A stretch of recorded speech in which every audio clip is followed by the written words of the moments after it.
अस्सलाम वालेकुम। आज हम CC 3.1 चैप्टर 8 के पेज 2 में ड्राइंग में वेल सिंबल के रिलेटेड उसका जो एरो लाइन है, रेफरेंस लाइन, और इसके अलावा एरो साइड और अदर साइड और लीनियर डिमेंशन और क्रॉस सेक्शन डिमेंशन को किस तरह से ड्रा किया है और कैसे स्टडी करते हैं और किस कंट्री के स्टैंडर्ड में वेल सिंबल के हवाले से क्या डिफरेंट है, वो आज डिस्कस करेंगे। So let start. तो नंबर 1 में कन्वेंशन ऑफ BS 499 UK। तो BS 499 ये जो है वो BSEN 22553 में जो है वो कन्वर्ट कर दिया गया है। तो अभी हम जो भी डिस्कस करेंगे वो 22553 कोड स्टैंडर्ड के हवाले से जो है वो एरो लाइन है, रेफरेंस लाइन, या फिर अगर उसको कंपेयर करेंगे अमेरिकन स्टैंडर्ड में तो 22553 के हवाले से डिस्कस करेंगे। एरो लाइन नंबर ए में शैल टच द जॉइंट इंटरसेक्शन। तो यहाँ पे वो एरो लाइन की बात कर रहा है, तो आप देख रहे हैं कि एरो लाइन को सिर्फ उसने जो एरो लाइन है उसको हाईलाइट किया हुआ है, और साथ में जो रेफरेंस लाइन है वो उसी तरह सिंपल ही है, सिर्फ उसने जो है वो एरो लाइन को डार्क किया है, थोड़ा उसको हाईलाइट किया है। तो मतलब ये है कि सिर्फ एरो लाइन की ही बात होगी यहाँ पे। तो नंबर 1 में वो कह रहा है कि शैल टच द जॉइंट इंटरसेक्शन। तो जो एरो लाइन है उसको जो है वो जॉइंट का इंटरसेक्शन जो है, जॉइंट का जो सेंटर है वहाँ पे उसको जो है वो टच करना होगा, जिस तरह ये उन्होंने टच किया हुआ है यहाँ पे। तो नंबर बी में shall not be parallel to the drawing. और ये जो एरो लाइन है ये ड्राइंग के जो पैरेलल नहीं होगा। जैसे ये तो बिल्कुल एक एंगल पे है, तो एरो लाइन ये एक एंगल पे होता है, तो इसलिए ये ड्राइंग के पैरेलल नहीं होता। तो नंबर सी में shall point towards a single plate preparation. और ये जो है किसी भी एक पॉइंट से, प्लेट के दो पॉइंट होते हैं, एक ये वाला और एक नीचे, तो ये प्लेट के किसी भी पॉइंट पे जो है वो एरो लाइन को टच होना चाहिए। प्लेट के जो प्रिपरेशन है उसकी जो सिंगल बेवल है या जो भी कौन सी उसकी बेवल है उसके जो इंटरसेक्शन है उसको किसी एक पॉइंट के साथ टच होना चाहिए। अभी बात करते हैं रेफरेंस लाइन की। तो यहाँ पे रेफरेंस लाइन को उसने जो हाईलाइट किया हुआ है और एरो को उसने ऐसे ही नॉर्मल उसमें छोड़ा हुआ है। तो मतलब अभी जो रेफरेंस लाइन की हम बात करेंगे, नंबर 1 में shall joint the arrow line. और ये जो रेफरेंस लाइन है इसको एरो लाइन के साथ मस्ट बी टच होना चाहिए। शेल उसने कहा ये उसके साथ जो है ज्वाइंट होना चाहिए। और नंबर बी में shall be parallel to the bottom of the drawing. और ये जो है वो रेफरेंस लाइन जो है वो ड्राइंग के बॉटम के पैरेलल होगी। जैसे ये बिल्कुल ऐसे वो भी स्ट्रेट है और ये भी ऐसे स्ट्रेट जा रही है। अभी हम जो है वेल सिंबल की बात करेंगे। The weld symbol, weld done from this side, arrow side of the joint go underneath the reference line. वो ये कह रहा है कि अगर वेल्ड जो है वो एरो साइड पे अगर वो वेल्ड को प्लेस करेंगे तो जो वेल्ड सिंबल होगा वो एरो रेफरेंस लाइन के नीचे होगा। दिस साइड मतलब नीचे। फॉर एग्जांपल यहाँ पे उसने वो सिंगल बेवल की बात करता है, मिसाल के तौर पे यहाँ पे वो सिंगल बेवल की बात करता है नीचे वाली साइड पे। तो मकसद अगर यहाँ पे वो वेल्ड सिंबल को प्लेस करेगा तो जो वेल्ड की जो प्रिपरेशन है वो भी इसी तरफ होगी और वेल्ड भी जो है वो इसी तरफ से उसको कंप्लीट किया जाएगा। और well done from this side, arrow side, this side मतलब एरो साइड, ये अगर नीचे करेंगे तो ये एरो साइड होगा। तो जो वेल्ड की प्रिपरेशन है, जो वेल्ड जो डिपॉजिट किया जाएगा वो भी इसी तरह पे उसकी इसी डायरेक्शन पे बेवल लगेगी। Off go on the underneath the reference line, वो ये बात कर रहा है weld done from this side, arrow side of the joint go underneath the reference line. तो इसके अलावा से नंबर बी में है weld done from the other side of the joint go on to the top of the reference line. तो ये वो बात कर रहा है कि अगर weld done from the other side, अगर वेल्ड को इस साइड पे प्लेस करना होगा, जैसे कि बेवल इधर लगानी हो, इस तरीके से जैसे वो बेवल लगी है, अगर इसको इस तरफ से बेवल लगाएंगे तो फिर जो है वो एरो साइड जो उसकी जो रेफरेंस लाइन है उसके ऊपर जो है ना वेल्ड की जो सिंबल है उसको प्लेस करेंगे। अगर वेल्ड प्लेस ऊपर करेंगे तो वेल्ड इस तरफ आएगा। अगर जो वेल्ड की सिंबल नीचे प्लेस करेंगे तो वेल्ड जो होगा वो एरो साइड पे उसकी बेवल यहाँ पे लगेगी जिस तरह से पहले लगी हुई थी। तो ये जो है वो अमेरिकन स्टैंडर्ड A2.4 और इसके अलावा 22553 जो ब्रिटिश स्टैंडर्ड है BSEN 22553 में ये कॉमन चीज़ें हैं। तो BSEN में जो ब्रिटिश स्टैंडर्ड में इसके अलावा थोड़ी सी डिफरेंस और थोड़ी सी कुछ चेंजिंग आएगी, वो आने वाले पेज में इसको देखते हैं। और इसके अलावा दिस साइड और अदर साइड और on top of the reference line और अंडरनीथ द रेफरेंस लाइन। मेरा ख्याल में ये आपको समझ आ गई होगी। तो चलते हैं नेक्स्ट पैराग्राफ में सी में। तो symbols with the vertical line component must be drawn with the vertical line drawn to the left side of the component. Symbol with the vertical line component must be drawn with the vertical line drawn to the left side of the symbol। यहाँ तक तो वो ये बात कर रहा है कि जो वेल्ड सिंबल है, वेल्ड सिंबल को जो वर्टिकल लाइन जो ड्रा की गई है कंपोनेंट में, ये हमारी प्लेट जिसको वो कंपोनेंट हम कहेंगे। और अगर इस कंपोनेंट में इसकी जो सिंबल की जो लाइन है वर्टिकल, उसको जो है वो लेफ्ट साइड पे ड्रा किया गया है जिस तरह ये नज़र आ रहा है। इसको हमेशा से ही जो है इसको लेफ्ट साइड पे जो वर्टिकल लाइन होगी, अगर किसी भी कंपोनेंट में जो सिंबल की जो लाइन ड्रा की होगी उसको लेफ्ट साइड पे जो उसको ड्रा करेंगे। और इसको जहन में रखना, ये आने वाले फीचर में, आने वाले जो पेजेस में ये इसकी आसानी से समझ आएगी।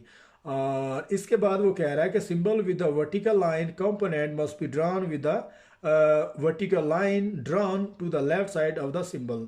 और सिंबल में जो वेल्ड कंपोनेंट में उसकी जो वर्टिकल लाइन हमेशा से वो लेफ्ट साइड पे ड्रा होगी। तो नेक्स्ट हमारा है ऑल क्रॉस सेक्शन डी में। तो नेक्स्ट हमारा डी है all cross section dimension are shown to the left of the symbol. ये और वो ये कह रहा है कि जितनी भी क्रॉस सेक्शन डिमेंशन होगी वो वेल्ड सिंबल के लेफ्ट साइड पे होगी।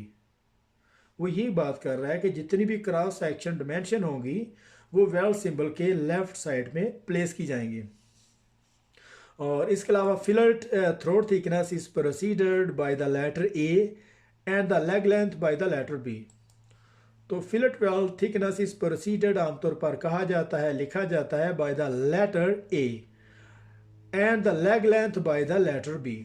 यहाँ पे अगर हम थ्रोट थिकनेस की बात करें वेल्ड में, तो वहाँ पे ए की नोटेशन वहाँ पे दी जाएगी। मतलब अगर ए लिखा होगा तो डेफिनेटली वो थ्रोट थिकनेस होगा, और जहाँ पे बी लिखा होगा मतलब तो वहाँ पे होगी उसकी लेग लेंथ।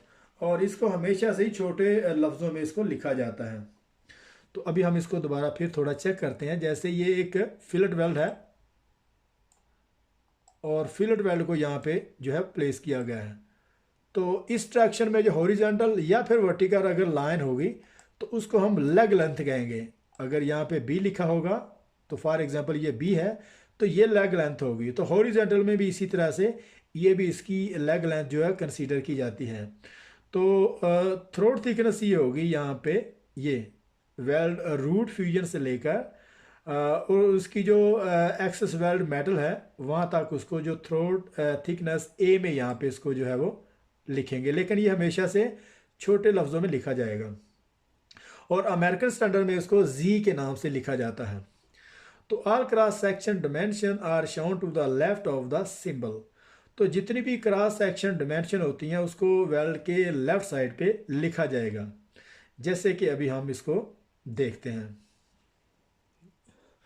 और ये है थ्रोट नोटेशन जिसको ए है और बी है लेग लेंथ। और यहाँ पे एग्जांपल दिया हुआ कि ए जो है उसका जो थ्रोट थिकनेस है वो 7 मिलीमीटर है और इसकी जो बी है लेग लेंथ वो होगी 10 मिलीमीटर।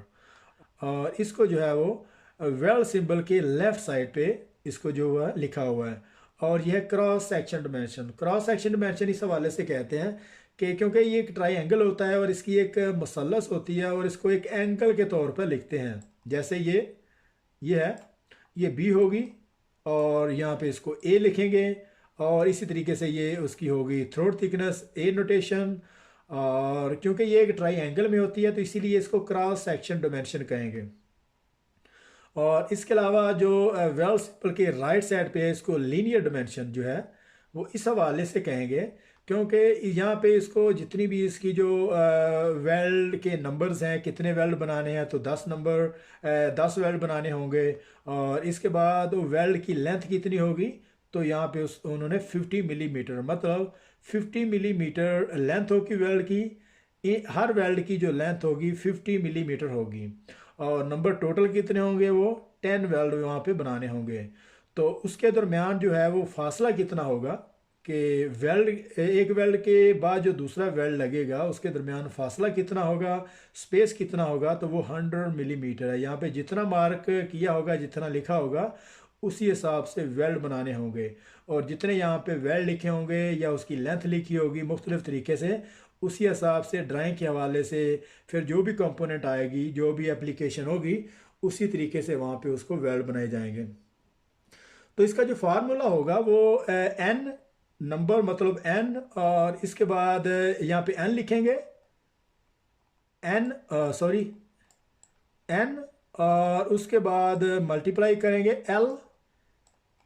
एल मीन लेंथ, और यहाँ पे जो है फिर एक स्पेस में यहाँ पे स्पेस बना के तो वहाँ पे ई लिखेंगे।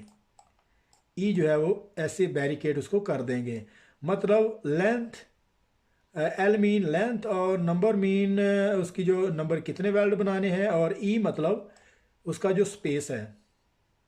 तो क्योंकि ये एक लाइन में होते हैं तो इसलिए इसको लीनियर मिसलाइनमेंट कहते हैं। तो आई होप्स कि आपको इसकी समझ आई होगी कि क्रॉस सेक्शन डायमेंशन और इसकी जो लीनियर डायमेंशन उसमें क्या फ़र्क है और किस तरीके से उसको प्लेस किया जाता है। तो अभी हम यहाँ से फॉर एग्जांपल अभी पढ़ा था कि अगर तो हमारी जो वेल्ड सिंबल है, फॉर एग्जांपल अगर हम अमेरिकन स्टैंडर्ड की बात कर रहे हैं तो अमेरिकन स्टैंडर्ड में क्या होता है कि अगर top of the reference line, ये रेफरेंस लाइन है, ये हमारी रेफरेंस लाइन है, ये एरो लाइन है, ठीक है। अगर तो रेफरेंस लाइन के नीचे कोई वेल्ड सिंबल दिया होगा, फॉर एग्जांपल हम इसी की बात कर रहे हैं, ये है फिलेट वेल्ड। फिलेट वेल्ड यहाँ पे तो अगर नीचे है तो यहाँ पे फिलेट वेल्ड बनेगा एक, यहाँ पे, ठीक है। यहाँ पे किस तरीके से इसको फिलेट वेल्ड लगा देंगे। और अगर ऊपर है तो यहाँ पे फिर ऊपर वाला यानी कि this side arrow line and other side, तो top of the reference line, other side of the weld, तो दिस साइड पे उसका वेल्ड एक बनेगा। और अगर हम ब्रिटिश स्टैंडर्ड की बात करें तो रेफरेंस लाइन के ऊपर जो है एक डॉटेड लाइन, इस तरीके से एक लाइन दी होगी, थोड़े थोड़े फासले से यहाँ पे उन्होंने इस तरह एक डॉट लाइन दी होगी।